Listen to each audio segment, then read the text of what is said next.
What is going on, guys? So today I'm going to be talking about Black Panther, my thoughts on it. This is a spoiler, so I'm going to be talking about things review. This is my first on my channel, so let me know on things you think I can improve on, because like I said, I've never really done this before, so therefore hopefully it comes out right. But yeah, let's get right into it. The Black Panther has been the protector of Wakanda for generations. Now, Alright, so let's talk about the production. The cinematography in this movie is absolutely 100% fantastic. I think it is one of the best cinematography in a comic book movie ever. I mean, I understand why the cinematographer, I don't know her name right off the top of my head, but I understand why she's nominated for an Oscar for Mudbound. I haven't even seen Mudbound, but if Mudbound is even close to what this is, I mean, it makes perfect sense. I think Black Panther is some of the most beautiful shots I've ever seen in movie history.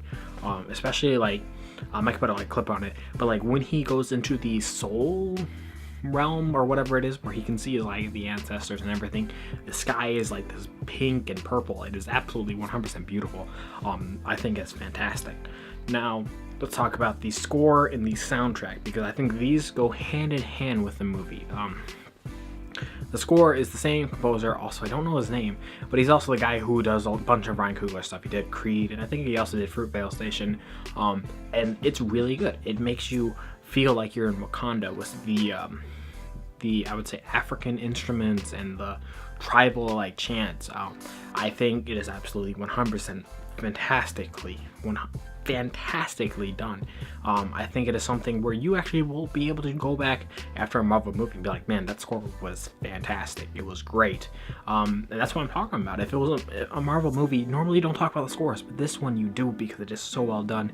And you also have to talk about the soundtracks from Kendrick Lamar and friends, I guess, because there's a whole bunch of people who did it. And you really, so I listened to the soundtrack a couple times before I saw the movie, and honestly, you don't really hear a bunch of songs. I think you hear one, maybe two songs in the movie, and then one song at the credit.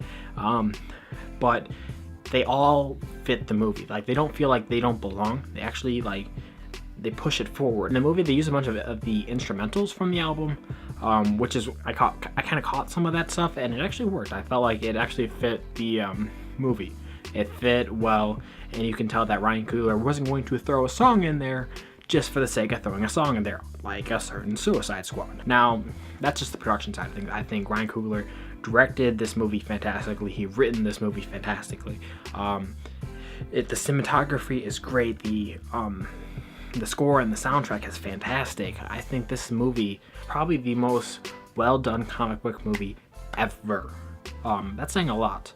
Production-wise. Talking about the acting, I think it's still very well.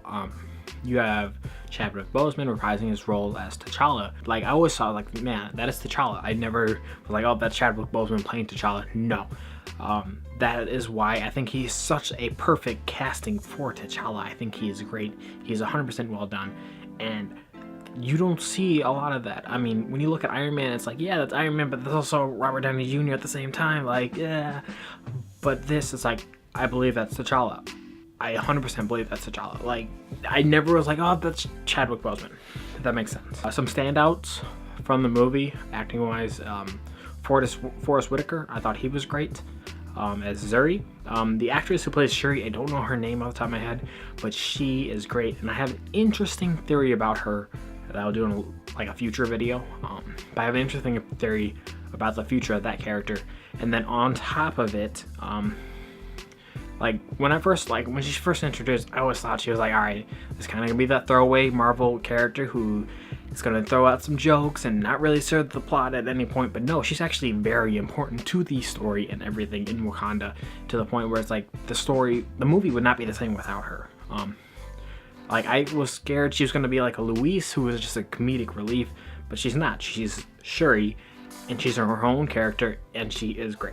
I think the actress who plays her, fantastic. Also, like, some just quick honorable mentions. I mean, not honorable mention because they do great. Andy Serkis is great. Martin Freeman's great. David Oluoya, the dude from Get Out, he's great in it. The actress from The Walking Dead who plays Michonne, I'm terrible with actors and actresses' names. The actress who plays Michonne, she's actually really, really well. Like, you feel like she's like this strong general, which she is. And like in the movie, she plays a general, and she steals it. Like you 100% believe like this girl right here can, like, if she'd probably knock me out in one punch. Just saying. Now there's one person I've kind of been not talking about, and that is Michael B. Jordan as Eric Killmonger. And I'm going to say this right now. You can quote me on it for the rest of my life. Eric Killmonger, played by Michael B. Jordan, is a better villain than Heath Ledger playing the Joker. I'm saying it right now. He is that good. He is that good. I think the only thing that separates Eric Killmonger and the Joker is at the end of the day, you don't feel for the Joker because the Joker is just flat out crazy, and that's the character. Eric Killmonger, you 100% throughout the whole movie, I see where he's coming from. He is going about it the completely wrong way, but I see it. I understand why he's doing it, and at the end of the day, T'Challa and Eric want the same thing, but they're going about it completely different ways, which is why their chemistry together is so good. To the point, I do 100% believe, and I'll stand by it to the rest of my life, that Eric Killmonger is a better villain than Heath Ledger. He's the best villain in the MCU, hands down. He's better than Heath Ledger. He's better than Loki. He's better than Magneto. He's the best comic book villain in history. Oh, I feel like I should just end the video after that. Let's talk about the story real quick. Just to wrap everything up. The story in this movie is fantastic. Like I kind of already hinted, that T'Challa and Eric both want the same thing, but they're going about it completely different ways. And when you do a movie that is very political, it can go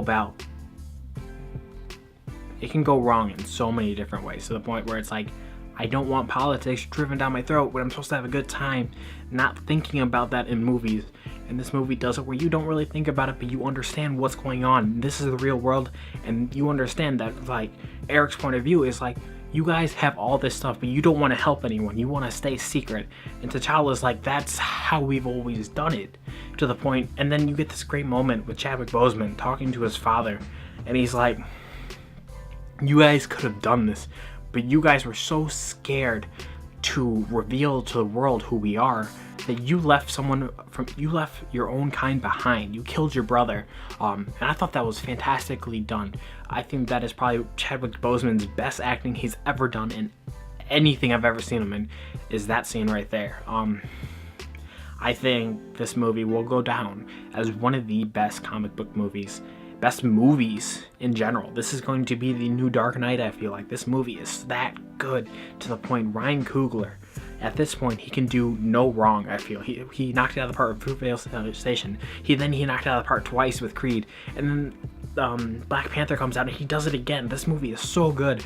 I do have a slight issue with it. The first half of the movie and the second half of the movie, they are kind of a little bit different tones, but I don't care because the first half was really good. The second half was really good, but they are a little bit different. So you have two good halves, and they kind of make a whole, but at the end of the day, they also are kind of a thing. So at the end of the day, I'm going to give this movie a 9.5 out of 10.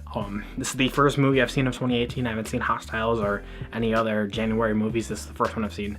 And man, holy crap, this movie's good. If you haven't seen it, go see it. I want to see it again, just to make sure I'm not overhyping everything, but I slept on it. Like, when I watched out of the theater, I was like, that movie couldn't be that good. I mean, it could, but it's like, the way I was thinking, but it's like, I need to sleep on it before I go back and say to the world, I think this movie is that good. I think it is on Dark Knight level quality. It is that fantastic. So I hope you guys enjoyed this video. If you guys did, leave a like, comment, subscribe. If you guys have different opinions, what I think you guys might, leave in the comments below. Yeah, so I guess I'll see you guys next time. If you guys want me to do more movie reviews, let me know, because I might do it. Yeah, I might just do it, and I'll see you guys next time. Peace out. I just literally just ended the video, and I got a knock on the front door saying, hey, you got a package in. So I'm gonna open it up. I think I know what it is, which is pretty cool. This is kind of like a post-credit scene in a Marvel review, so it's kind of like, it fits the tone. But yeah, let's open this thing up.